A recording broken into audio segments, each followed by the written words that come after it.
Shalom, today is July 11th, and we're on day 644 of the war in Israel. The newspaper today deals specifically about the dilemma in Gaza, about the complete defeat of Hamas, dilemmat ha'achra'ah. Dilemma, when there's a taf in the end, it means the dilemma of ha'achra'ah. It's a very strong word, the complete decisiveness, the complete, you can say, defeat of Hamas. In the background, we see blowing up of one of the many tunnels that are still in the Gaza Strip active. While the government in America, the US government, is putting immense pressure to end the war in Gaza, in the IDF in Israel, they're continuing to maneuver in the Gaza Strip to fight in a very detailed way in the very complex threat of all, which is minharot hateror, the tunnels of terror. Bechirim batzava, higher ups in the IDF, say, in order to stand and hold to the purpose of the war, which is to completely defeat Hamas, we will have to go again into a major ground maneuver, another very strong battle in Gaza. It's not easy news. After 21 months, so almost 2 years since October 7th, and we have not yet completely defeated Hamas in Gaza. Israel b'milchama. Notice this is a very large newspaper today. It's because it's the weekend, Friday. Tomorrow it's Saturday, Shabbat, there's no newspaper. So this comes with a little extra editions and a larger print. So let's enjoy. Israel b'milchama, Israel is at war. Dvarim sheroim mitoch Gaza, things that you see from within Gaza.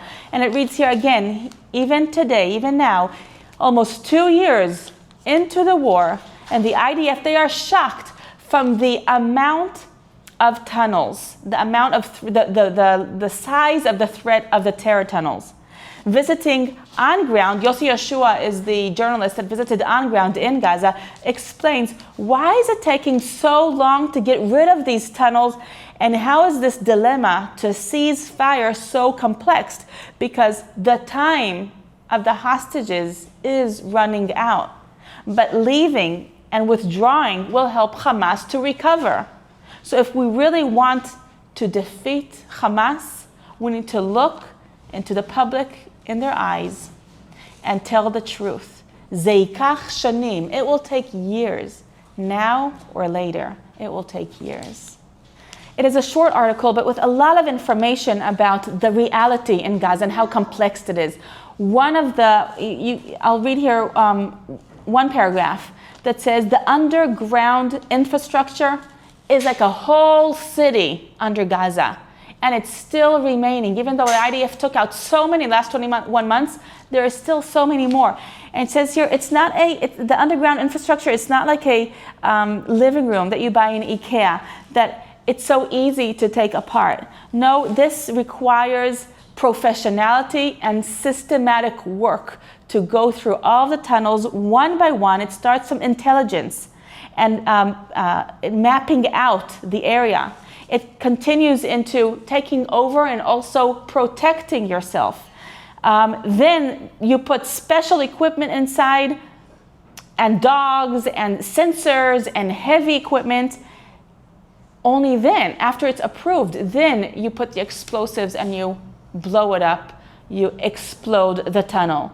This takes a whole lot of time because the drilling equipment, as well as the explosive materials, is not something that grows on the trees, it says here. In both of these cases, there is a global problem for this. And they say even demolishing 1 kilometer of a tunnel could take a few weeks.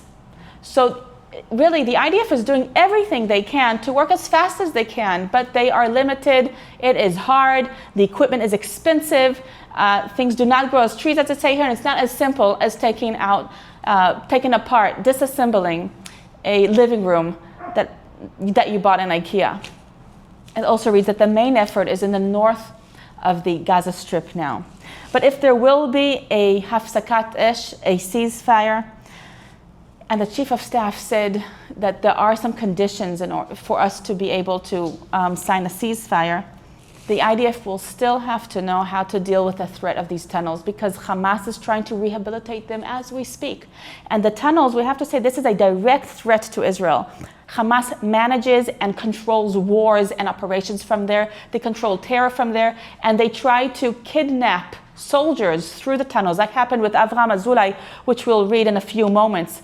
The attempt of kidnapping a soldier through the tunnels. So these tunnels are very crucial to destroy, so that Israel will win this battle.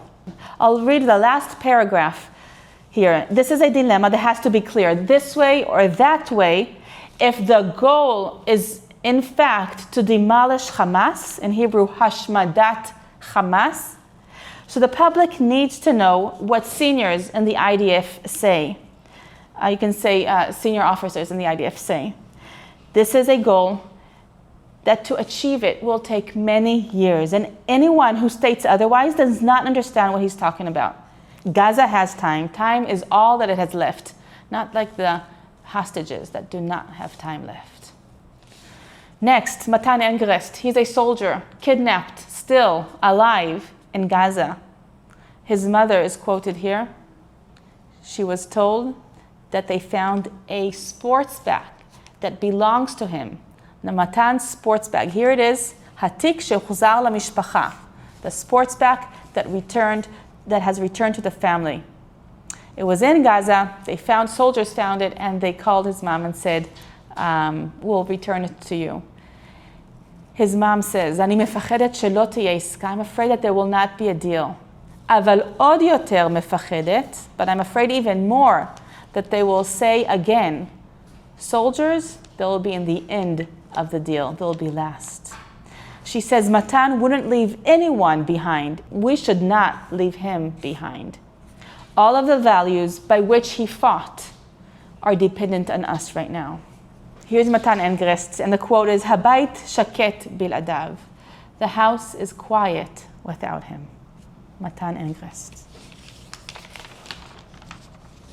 Israel b'milchama. Israel is at war.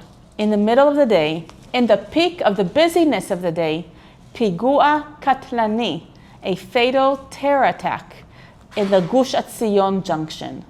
In the picture, we see the parking lot in which it happened.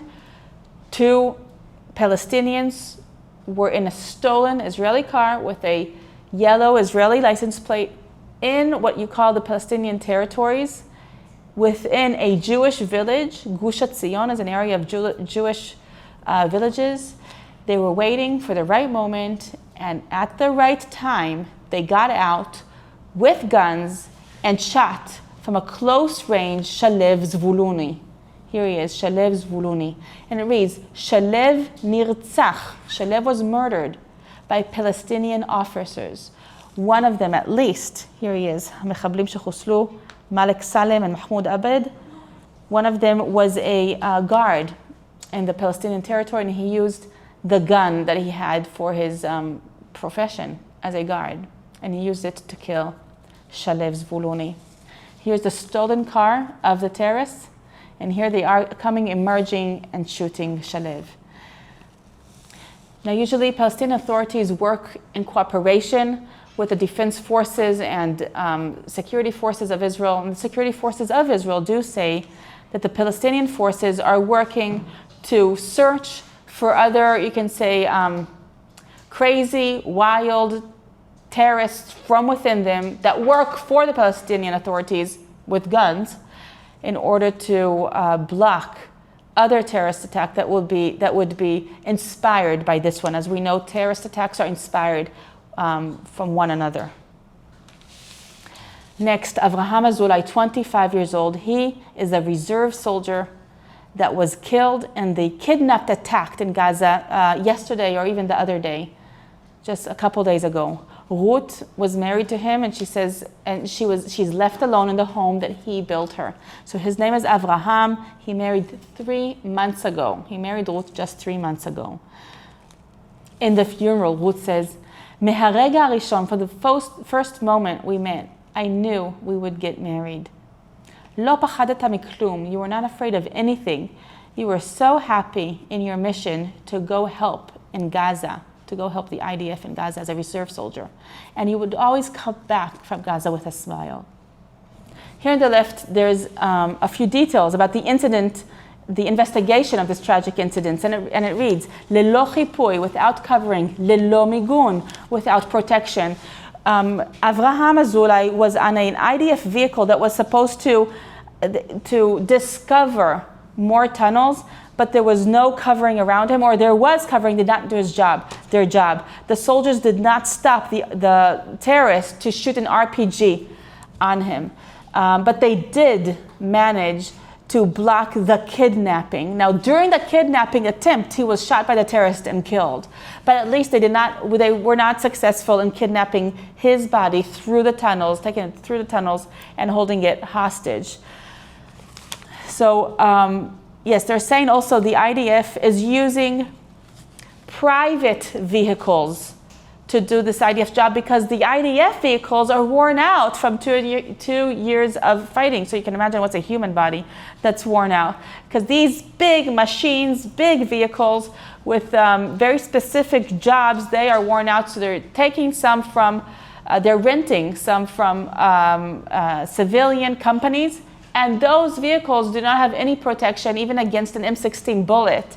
So the IDF is in a sticky situation here. They're using working vehicles that do not belong to the IDF, but they're not protected because they're not meant for war. Also, the door didn't close, the door is open, so that also was part of the problem here. And they said, why was the door not closed 2 weeks ago? The door wasn't closed because it was old and so many soldiers died, and here the door wasn't closed. They're wondering what happened there. So it's a very tragic incident, and when Israel sends reserve soldiers and active soldiers into Gaza, again, the mission is to protect those soldiers while they fight. The investigation is important. We'll end with something good. There was a graduation of the medical school in the Bar-Ilan University, one of the universities in Israel.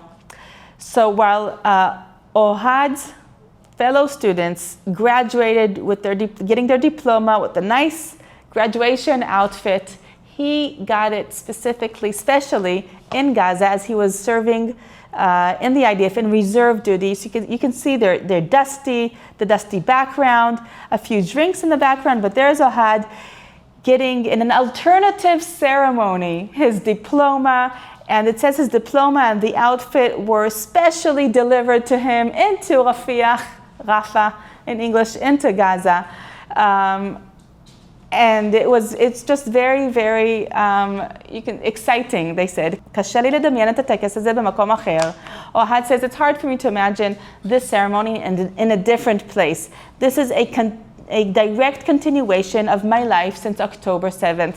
So I don't know how he graduated while also serving in reserve duty. Many reserve soldiers in Israel also study. It is crazy. Sometimes the universities give them a few benefits, but it is very, very hard.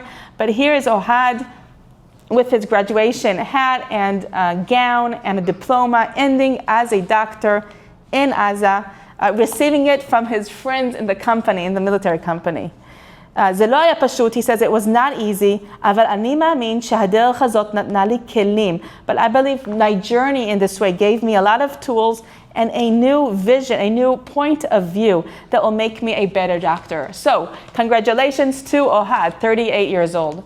We'll end with this today, but actually I forgot, I wanted to show you this. It says 20 years, 20 shana to, do you remember the disengagement in 2005? It's 20 years to the disengagement from for the Jewish settlements to disengage from Gaza under Ariel Sharon, the Prime Minister of Israel back then. This whole magazine here is dedicated for personal stories, testimonies, and how are things today compared to back then of the families that were forced to leave Gaza. And here we are fighting the terror in Gaza on our own land. Thank you for following us, commenting, supporting, praying. If you like this video, please like it and share it with your friends, with your family.